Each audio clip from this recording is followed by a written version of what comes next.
Olá, alunos! Na aula de hoje, nós aprenderemos sobre sistemas de estruturação e organização do trabalho e da produção. Nessa aula, nós veremos sobre os chamados Taylorismo e Fordismo, que percorreram justamente na segunda parte da Segunda Revolução Industrial. Com a longa transformação e evolução das indústrias decorrente da Primeira e Segunda Revolução Industrial, a partir do século XVIII e século XIX, bem como da enorme produção industrial, crescimento econômico e da enorme disputa pelo mercado consumidor, surgem sistemas de forma de estruturação e organização do trabalho e da produção, denominados então como modelos organizacionais. Esse modelo organizacional destaca um funcionamento produtivo e laboral, ou seja, do trabalho. E cada modelo organizacional se diferencia pelas estruturas hierárquicas, podendo ser mais ou menos rígidas, ou seja, tendo mais chefes ou menos chefes, mais hierarquias, no sentido de quem mais obedece ou não.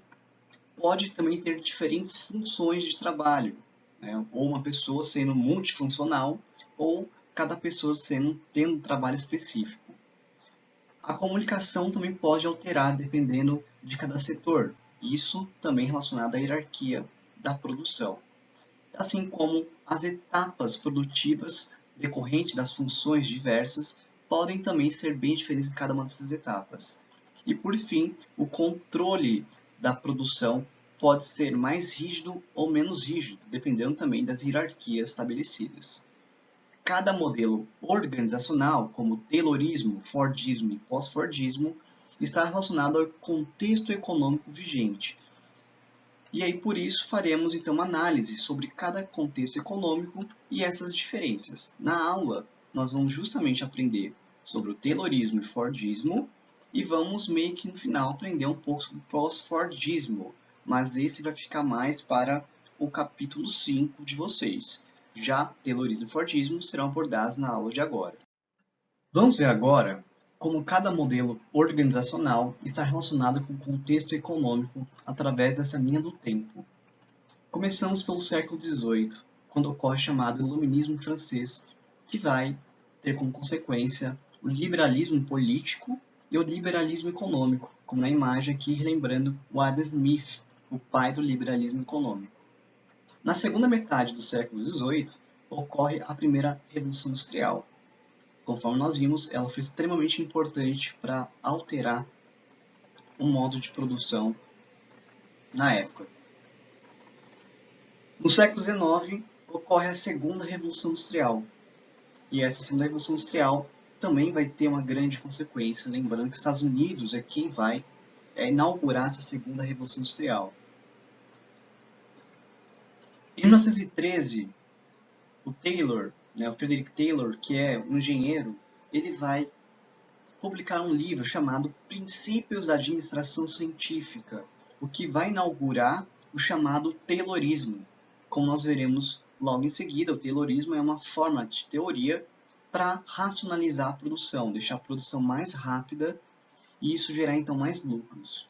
Em 1913, o Henry Ford, a empresa, começa então a utilizar as ideias de Taylor na prática.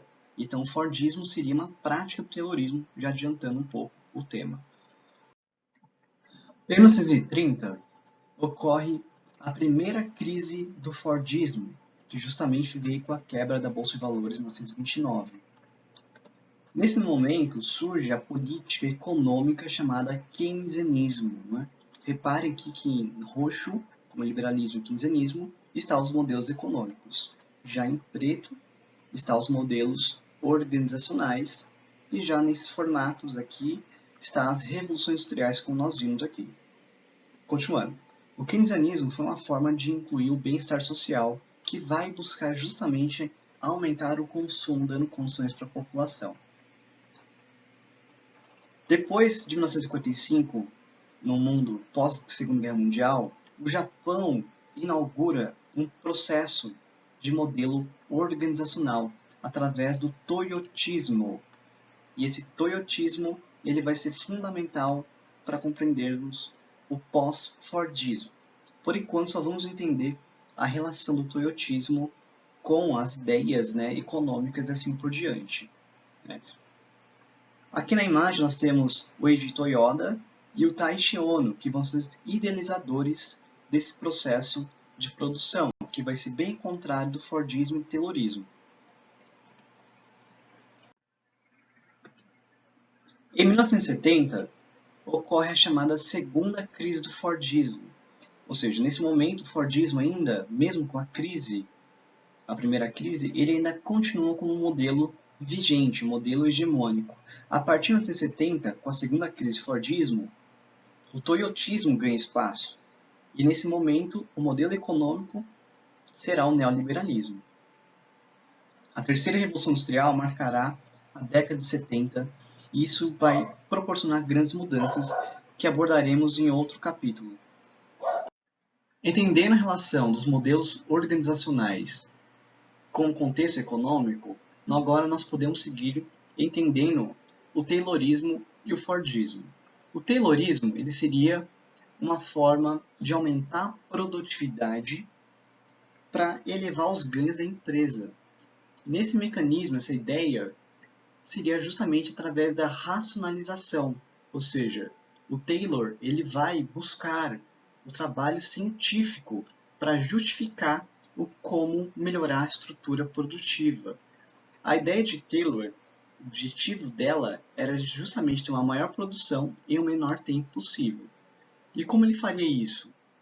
Com o pensamento de otimizar a produção, ou seja, melhorar a produtividade através desses três itens. Hierarquização da produção, ou seja, você tendo etapas da produção e funções diferentes dos trabalhadores para que ele pudesse executar de uma melhor forma possível.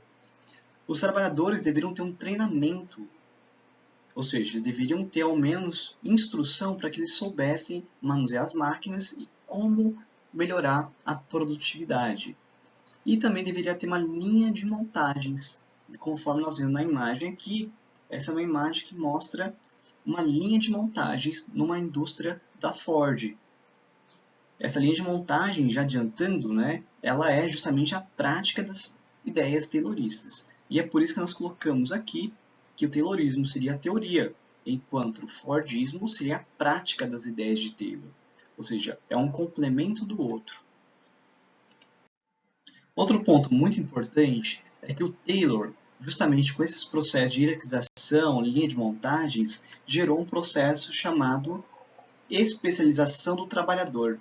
Ou seja, quando o trabalhador terá um trabalho específico, ele será especializado em uma determinada parte do trabalho.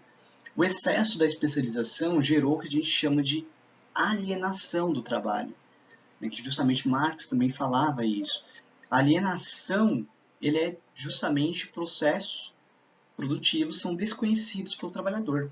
Ele não sabe como, por exemplo, produzir aquilo que está trabalhando. Então, se ele trabalha em uma indústria de cadeiras, ele só sabe uma parte do processo produtivo, mas ele não sabe montar. Isso era bom, por um lado, né, para a fábrica, pois isso impedia que o trabalhador pudesse montar sua empresa e virar uma concorrente da sua. Ou seja, que perdesse na concorrência. Mas isso gerou então uma alienação, que a gente coloca isso como negativo, pois ele praticamente vai ficar sempre no mesmo trabalho, podendo ainda aumentar a lesão de esforços repetitivos, que é uma coisa que hoje nós sabemos que existe, mas numa certa época não tínhamos conhecimentos. Nós fazemos aquele trabalho toda hora, todo momento igual, a gente sempre executa da mesma forma, e a gente acaba cansando. Assim como vocês escrevem uma redação, vocês acabam justamente tendo um esforço repetitivo utilizando a caneta. E aqui nós temos essa charge, que já caiu nos vestibulares, mostrando justamente a alienação do trabalho. O rapaz aqui diz, vou me aposentar amanhã, e sabe o que vou fazer? Andar até o fim dessa linha de montagem e descobrir o que estou fazendo há 30 anos. Então ele só está aí, não sei exatamente, apertando parafuso, colocando parafuso, mas ele não sabe para que serve esse parafuso. Então esse processo aqui está claramente ligado com a alienação do trabalho. Como já falado, o Fordismo será a prática das ideias tayloristas. Ou seja, ele vai incorporar as ideias tayloristas e vai adicionar então na produção fabril automobilística da Ford. Umas ideias diferentes que Ford vai ter é justamente a produção em massa da produção. Essa produção em massa vai ter consequências, como, por exemplo, que a Ford precisará gerar estoques da produção, ou seja, aquilo que ele está produzindo, ele já vai estocar, vai ter que ter um estoque, e esse estoque vai sendo vendido à medida do tempo que for necessário. Isso vai ser um problema a partir de 1930, quando nós vamos falar justamente que os Estados Unidos vai ter uma grande crise econômica que vai alterar esse processo. Os carros da Ford vão ser produzidos em série, justamente produzir somente os modelos Ford T. A Ford não produzia outro tipo de carro, ele só produziu Ford T entre 1908 e 1927. E justamente essa produção em série faria com que os carros fossem muito baratos. E além disso, os carros da Ford eles eram mais seguros do que quando comparado aos demais carros da época, e então ele tinha um custo-benefício melhor que fazia as pessoas optarem pelos carros da Ford. Essa produção em série vai gerar então uma produção padronizada, ou seja, tudo padrão, tudo do mesmo modelo, que a gente também chama de standardizada, ou seja, que tem tudo na estante, vamos dizer assim, é praticamente tudo igual um ao outro. Quando nós falamos em produção em massa, é importante entender que precisará de um consumo em massa. Se você não tiver, então, uma produção em massa e você consiga que tenha o consumo dela, você terá, então, falências. Terá um problema, porque você está gastando dinheiro com investimento de matéria-prima, com investimento, então, do trabalhador na fábrica produzindo carros, e se você não tiver numa mesma resposta esse consumo desses carros produzidos, você vai ter falências, vai ter prejuízos econômicos. E por isso que vai ser um dos problemas do Fordismo essas ideias. Lembrando que produção em massa não era uma coisa pensada pelo Taylor. O Taylor não tinha instituído isso praticamente. Não é só o Fordismo que terá críticas por conta dessa produção em massa e a necessidade de consumo em massa. O pensamento científico de Taylor também vai ser muito criticado.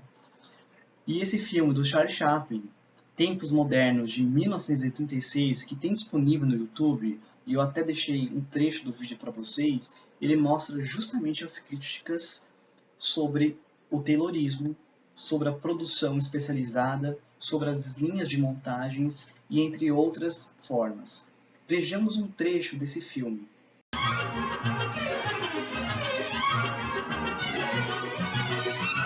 No trecho do filme nós vemos o Charlie Chaplin justamente apertando os parafusos de forma louca.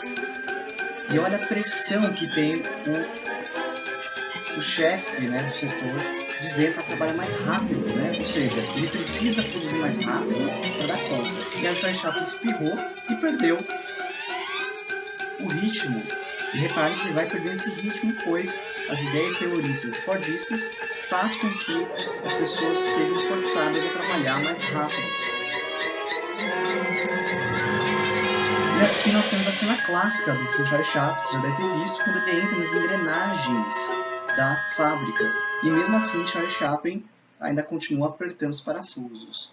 E na sequência do filme, ele ainda mostra ele correndo pela fábrica inteira e gerando outros problemas, né? O Charlie Chaplin é um clássico, vale a pena assistir esse filme, tem disponível no YouTube ele completo. Então assistam se der tempo para ver um pouco dessas críticas. Lembrando também que no começo do filme, Tempos Modernos, ele mostra o pessoal saindo do metrô indo trabalhar, e aí ele mostra também um boi direção, né, do lado direito da imagem.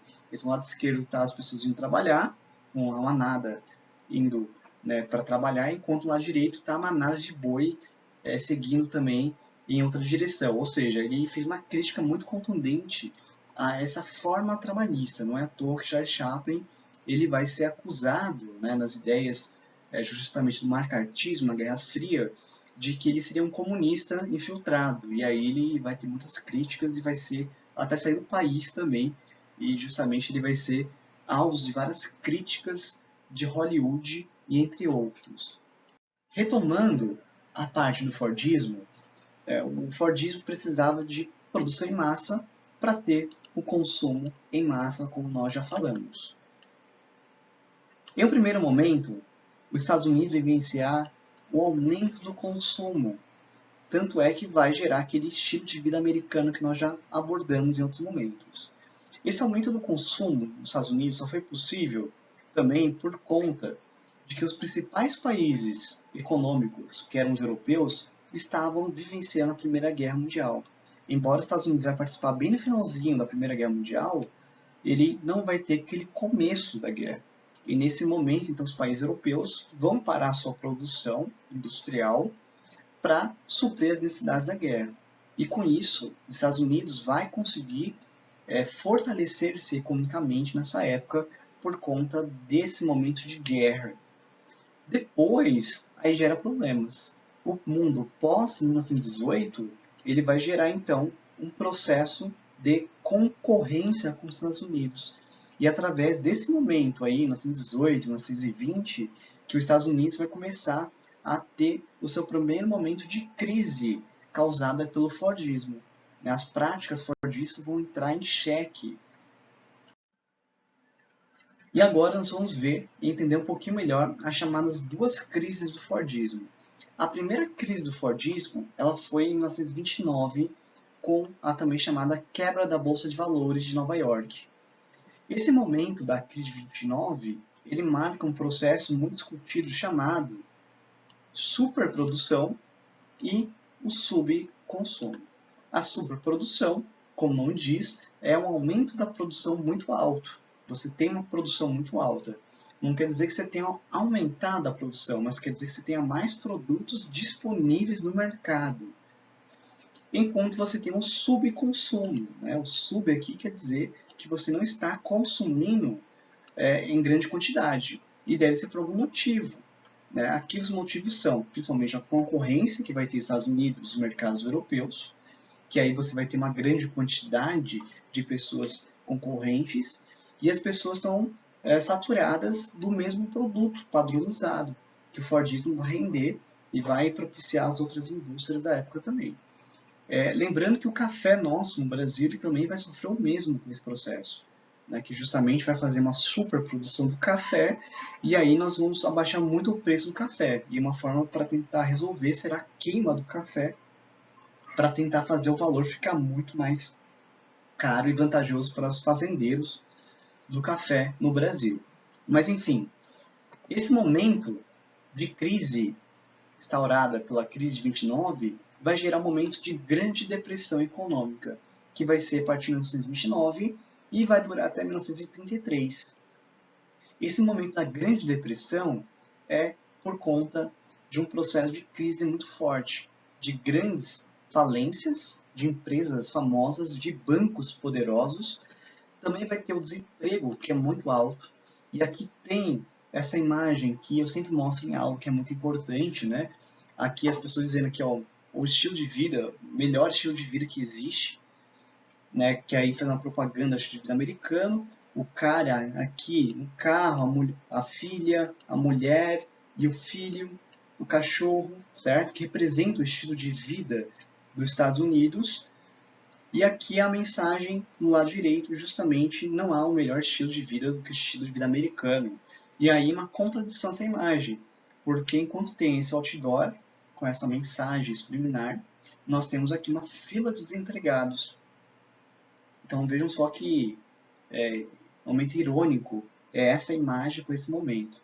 E nós temos aqui justamente pessoas negras desempregadas, que isso enaltece outras discussões.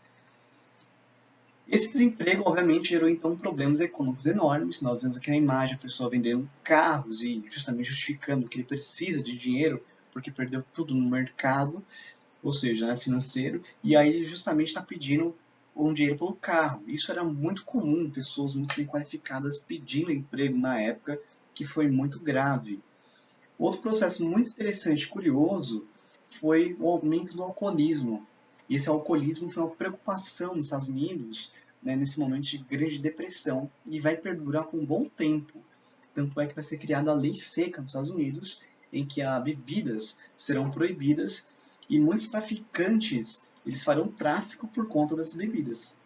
Não só de drogas, né, mas justamente de bebidas que era proibido. Então até as pessoas irem em bares estava proibido. Tem muitos filmes mostrando Gangster, por exemplo, que mostram esse momento muito interessante da história dos Estados Unidos, né? E aqui tem até pessoas com cartazes que queriam cerveja, né? Então isso aqui só mostra um pouco como as pessoas estavam revoltadas por serem proibidos o alcoolismo, por conta de que muitas pessoas com alcoolismo levavam então até suicídios, mas também levava a violências, assaltos, a saqueamentos, entre outros. E essa outra imagem mostrando policiais aqui vendo as pessoas despejarem a cerveja, bebidas alcoólicas, entre outros, que eram muito comuns, né? Lembrando que nessa época a bebida mais famosa era o absinto, né? A fada verde, como é chamada, que ela era muito forte o álcool e as pessoas ficavam viciadas nisso, e, ou seja, só trouxe problemas para os Estados Unidos. Essa grande depressão econômica gerará questionamentos sobre o estilo de vida americano e, com certeza, gerará críticas sobre o processo fordista de produção. Nessa época, em 33, começa então a adoção de políticas keynesianas, ou seja, o keynesianismo vai entrar em ação. O presidente americano que vai colocar essas ideias keynesianas é justamente o Franklin Delano Roosevelt, que está aqui na imagem para vocês, que vai propor no 1963 o chamado Novo Acordo, o New Deal. E esse novo acordo institui a doutrina econômica chamada keynesianismo. E o que é esse keynesianismo? Seriam as ideias do Estado do bem-estar social, ou welfare states, cujas ideias tinham um antagonismo com o liberalismo econômico do Adam Smith. O Adam Smith, por exemplo, pensava que o mercado deveria se regular sozinho, né? Era uma autorregulação, e a mão livre do mercado que ia regular o Estado. Já as ideias keynesianistas entendiam que deveria ter um Estado que deveria gerar o bem-estar social da população. E qual era esse bem-estar social? Dando melhores condições econômicas e sociais, como educação, moradia, saúde, créditos. E aí os Estados Unidos começa a dar essas condições, e muitas delas eram através de empregos públicos, construções públicas, redução da jornada de trabalho, criação de obras públicas para gerar mais emprego, como já falado. Tudo isso fez o quê? Eles buscavam o estímulo ao consumo, pois sabia que se a população tivesse condições econômicas e sociais, isso então ia garantir aquele estilo de vida americano que nós conhecemos, que foi rompido, né, por conta dessa grande depressão. Nesse momento, então, o American Way of Life vai começar a retomar justamente o crescimento, tendo seu auge nos anos 50, que veio através desse pensamento. O keynesianismo vai salvar o fordismo nesse momento. E aí, quando houver uma crise do keynesianismo, haverá então a ruptura do fordismo para o chamado pós-fordismo. A segunda crise, então, que vai propiciar o pós-fordismo foi nos anos 70. O que aconteceu? Os produtos estandartizados, ou seja, aqueles padronizados e duráveis, ou seja, eles não quebravam, eles geravam um menor consumo. E aí a ideia foi justamente fazer o quê? Quebrar essa produção padronizada e ter produtos menos duráveis, para que isso gerasse então uma circulação do capital. Outro momento importante é a crise do petróleo, que nós vivenciamos duas na mesma década dos anos 80. Foi a crise do petróleo de 1973 e de 1979, que gerou então problemas econômicos para o mundo inteiro. Esse processo da crise do petróleo gerou então uma descapitalização dos Estados nacionais. Eles perderam força dos Estados nacionais nessa época, mostrando que eles dependiam então de outras organizações econômicas, né, como no caso o OPEP e as 7 irmãs dos Estados Unidos. Nesse processo também é colocado em xeque as ideias de leis trabalhistas, né? Afinal, colocam que a mão de obra estava muito cara. Isso tudo foi processo que foram sendo criticados e foram gerados por conta do bem-estar social. Nos anos 80, é colocado em prática o chamado neoliberalismo, que foi colocado aqui com o governo Ronald Reagan e a Margaret Thatcher. Ele é americano, presidente dos Estados Unidos, e ela será a primeira-ministra do Reino Unido. Ambos vão colocar, então, mundialmente as ideias neoliberais.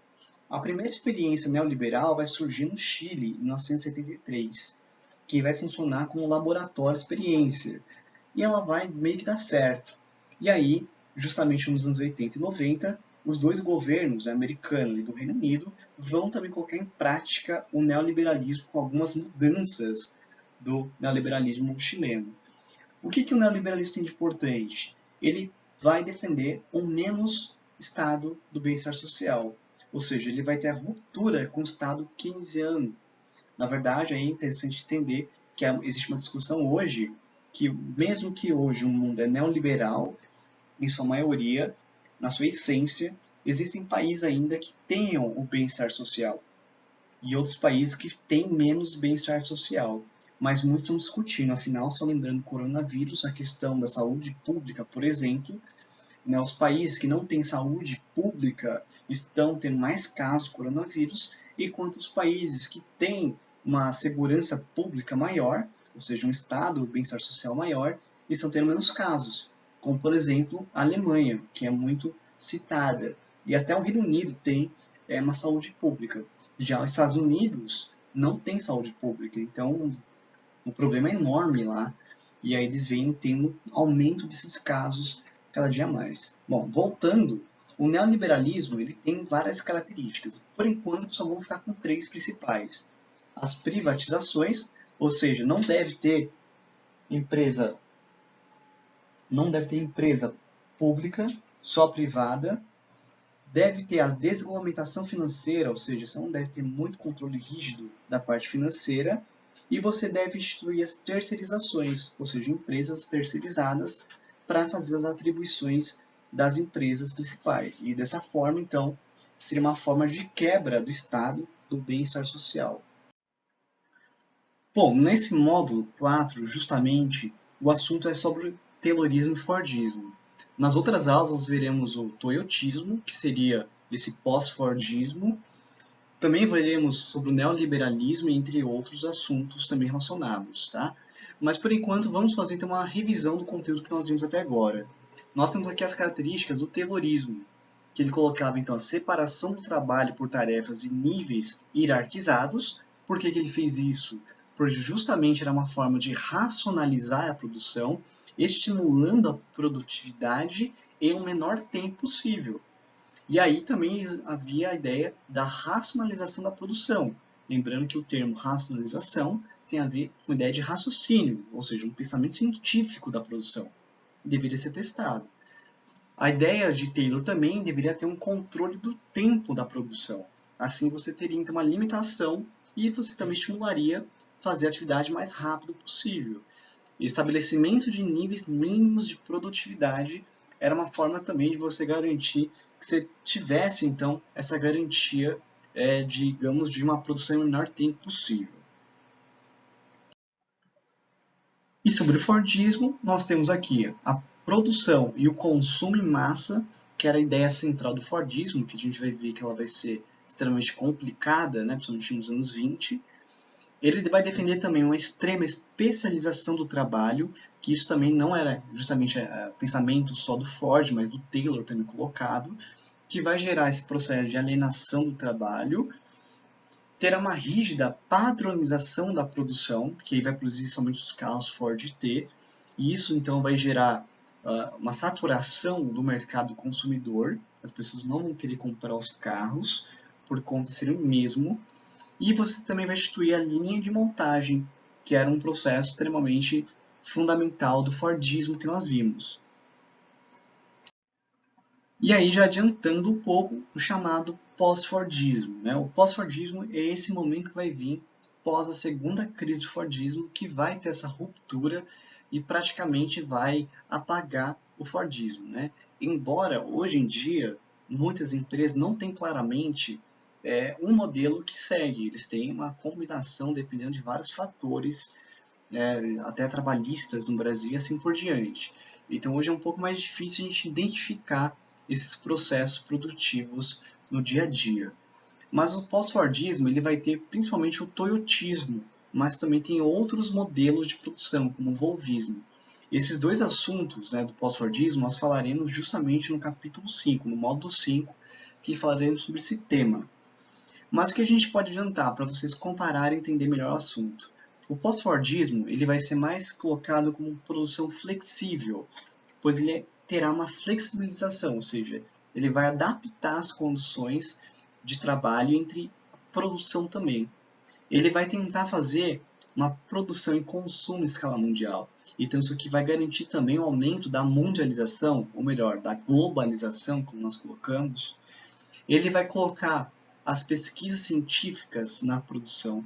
Então ele vai garantir que as áreas da ciência ajudem a melhorar a produção. Não é à toa que o toyotismo a gente sempre fala de robotização, que vai acelerar a produção. E também vai gerar novas tecnologias. Enfim, isso só para vocês terem uma ideia um pouco desses processos produtivos. E lembrando que a flexibilização do trabalho tem a ver com o neoliberalismo.